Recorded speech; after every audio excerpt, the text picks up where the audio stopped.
gerbang 7 kelas A. kita akan ajak kalian jalan-jalan di kawasan Pasar Baru. Ayo. Let's go. Nah, sekarang aku berada di Pasar Baru, Jakarta Pusat. Ini merupakan kawasan belanja tertua dari zaman kolonial. Yuk kita bahas sejarahnya.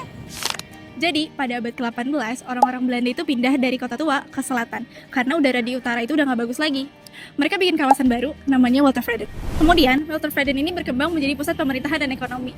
Sebenarnya pada masa itu udah ada dua pasar, yaitu Pasar Tanah Abang dan Pasar Senen. Cuma, karena pasar-pasar itu gak cukup buat orang Belanda, jadinya mereka bikin pasar baru ini pada tahun 1820. Pasar baru yang sekarang tetap menjadi kawasan perdagangan. Walaupun kondisi yang sekarang ini lebih padat dibandingkan pada zaman kolonial dulu. Walaupun begitu, jejak-jejak sejarah pada Pasar Baru ini tetap terlihat dari bangunan-bangunan tua dan toko-toko lama yang masih bertahan hingga sekarang. Oke, selanjutnya sekarang kita berada di Kelenteng Sintekbio. Kelenteng ini merupakan salah satu kelenteng tertua di Pasar Baru yang sudah berdiri sejak abad ke-17. Pada zaman itu, kelenteng ini bernama Hetkong Si Huistek, yang kemudian bertukar nama menjadi Kelenteng Sintekbio. Lalu pada masa Orde Baru, kelenteng ini juga sempat diubah menjadi Wihara Dharma Jaya. Kalau dilihat secara arsitektur, bangunan kelenteng ini masih sangat menggambarkan khas Tionghoa tradisional. Bisa dilihat dengan adanya dua naga di atas atap, lalu ada mutiara di tengahnya, dan adanya sepasang singa di depan pintu masuk sebagai simbol dari perlindungan. Nah, di dalam sini itu banyak sekali altar dan patung-patung dari ajaran Tridharma. Oh, yang menariknya juga, patung-patung di sini tuh berkembang gitu ya mengikuti zaman.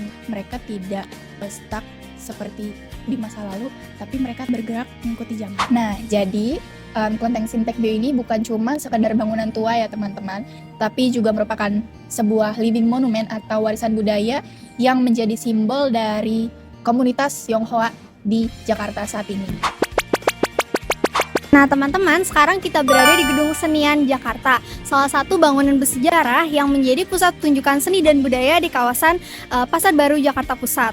Gedung ini tuh sudah berdiri sejak abad ke-19, tepatnya pada tahun 1821, sejak masa pemerintahan Gubernur Jenderal Dendels. Nah, gedung ini tuh dulu namanya Schouwburg Watervreden dan menjadi pusat hiburan elit di Batavia. Halo, sekarang kita lagi di Gedung Filateli atau sekarang dikenal Pos Blok. Mari kita lihat ke dalamnya. Jadi, Pos Blok ini dulu berfungsi sebagai pos telegraf kantor oleh Hindia Belanda dan dibangun sekitaran tahun 1912 sampai 1929. Oke, jadi bangunan ini dirancang oleh John van Hoytema dan bergaya Art Deco. Oke, jadi bisa dilihat sekarang bangunan ini yang dulunya kantor pos Paku berubah menjadi tempat sosial bagi masyarakat Jakarta. Nah, sekarang kita berada di Santa Ursula, salah satu sekolah Katolik tertua dan bersejarah di kawasan Pasar Baru. Nah, sekolah ini tuh dari dulu dikenal sebagai lembaga pendidikan yang memiliki peran penting dalam perkembangan pendidikan di Indonesia. Santa Ursula didirikan oleh para suster Ursulin dari negara Belanda. Awalnya sekolah ini didirikan khusus untuk perempuan ketika saat itu perempuan memiliki keterbatasan dalam belajar. Hingga sekarang pun sekolah ini masih khusus untuk perempuan. Kalau diperhatikan, bangunan sekolah Santa Ursula ini sangat khas dengan ciri kolonialnya. Bisa dilihat dari jendelanya yang besar dan lorong-lorong yang panjang. Nah, seiring berkembangnya zaman, sekolah ini berkembang menjadi salah satu sekolah favorit yang ada di Jakarta dan dikenal dengan kedisiplinannya. Selain itu, banyak juga tokoh-tokoh terkenal dari Indonesia yang bersekolah di sekolah ini. Halo, jadi sekarang kita udah ada di destinasi terakhir kita, Katedral Jakarta. Katedral Jakarta didirikan pada tahun 1807 dan dirancang oleh M.J. Hulswit. Katedral Jakarta dibangun untuk memenuhi kebutuhan komunitas Katolik di Batavia yang semakin berkembang pada masa kolonial Belanda. Selain berfungsi sebagai tempat ibadah, bangunan ini juga mencerminkan pengaruh budaya dan kekuasaan Eropa di Hindia Belanda melalui arsitektur neogotiknya yang megah.